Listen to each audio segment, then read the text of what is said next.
Lori Wilde, The Christmas Backup Plan, Twilight, Texas novel. I'm hoping this is going to be the conclusion. Auxiliary, cinnamon for the reserve parachute, especially on a tandem harness. Oof. Remington put out a hand to keep Arya from stumbling on the sidewalk outside the vet clinic. She veered away from him as if he had some highly contagious disease. Are you okay? He asked. Terrific, she mumbled and split away from him, moving so quickly in such a blind rush he feared she would run out in front of a vehicle, practically sprinting. She dashed across the street to her car, still parked in the diner's lot. His pulse was racing almost as fast as her pace. He stood there in the doorway, staring at her. A lady with a Doberman on a leash came up.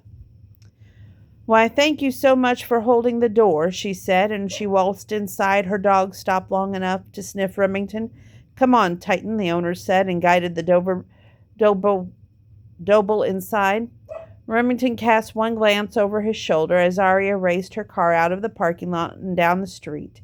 If she didn't watch it, she was going to get a ticket. She's not your problem. She can drive however she chooses. Yeah, well, that didn't stop him from worrying about her. When he got to the desk, Kaya was already waiting on the woman with the Doberman, but she winked at him over the lady's head as she bent to fill out the medical form. Uh-oh, what was that wink about? Had Arya said something to her sister about what had happened in Twilight? He shook his head. He didn't think so. Arya was the one who said what happens on a road trip stays on the road, and he agreed. But Kaya knew her sister, and Arya had been off since they'd come home from the wedding. And you haven't? Had Kaya put two and two together? How's the puppy? He asked once the vet tech appeared from the back to take the woman and her Doberman back to the exam room. Great. He's had his shots and we ran the test. He had a parasite, but the medicine I'm sending home with you will clear that up. Kaya handed him a brown bag. Thanks. Kaya studied his face. Are you okay? He kept his expression bland. Yeah, sure. Why wouldn't I be?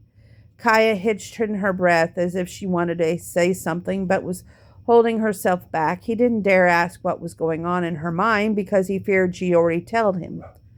Kaya wasn't the one to hold back from meddling in other people's lives if she thought she could help. She canted her head and studied him with those dark, slow eyes, so much like Arya's that he felt a pinching sensation in the center of his chest. The puppy, he prodded, wary of her once-over. Can I have him back? Oh, she blinked. Yes, let me go get him. While he waited for Kaya to retrieve his dog, Remington jammed his hands into his front pockets and shifted his weight. It occurred to him just how difficult it was going to be keeping his distance from Arya in the small town. He would run into her everywhere, not just in Cupid, but the Silver Feather as well. She was there 5 days a week, Tuesday through Sunday, working for Vivi. They hadn't really thought this through, he realized, kicking himself because he had no backup plan for dealing with the fallout of their road trip affair. On the surface, Arya's what happens on the road stays on the road philosophy made sense, but in reality it wasn't suitable. Something had happened between them, and it had not stayed on the road. Case in point, his good gravy, bounding pulse and the way he simply could not let this go. He should talk to her again, clear the air, smooth things over, but how? It felt as if things between them could never be smooth again. His fault. All of this was his fault. He messed up, and how?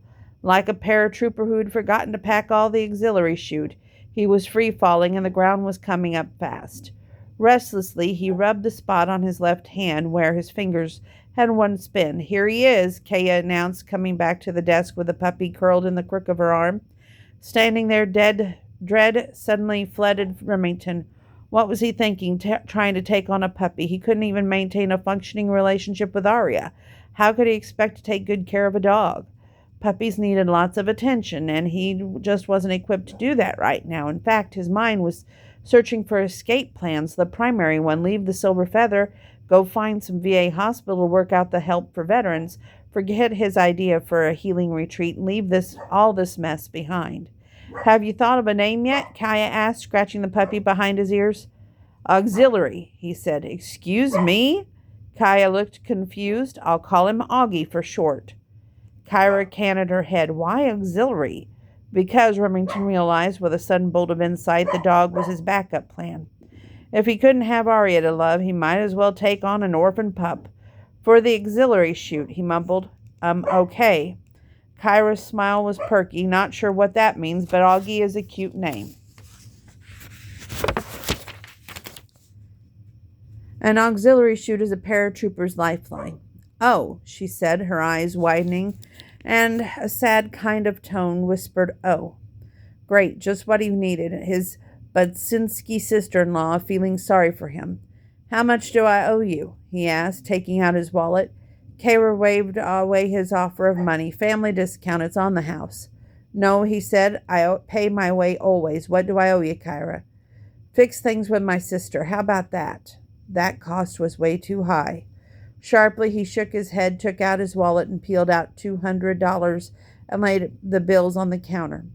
This is much cheaper, he said, took the dog from her and went home.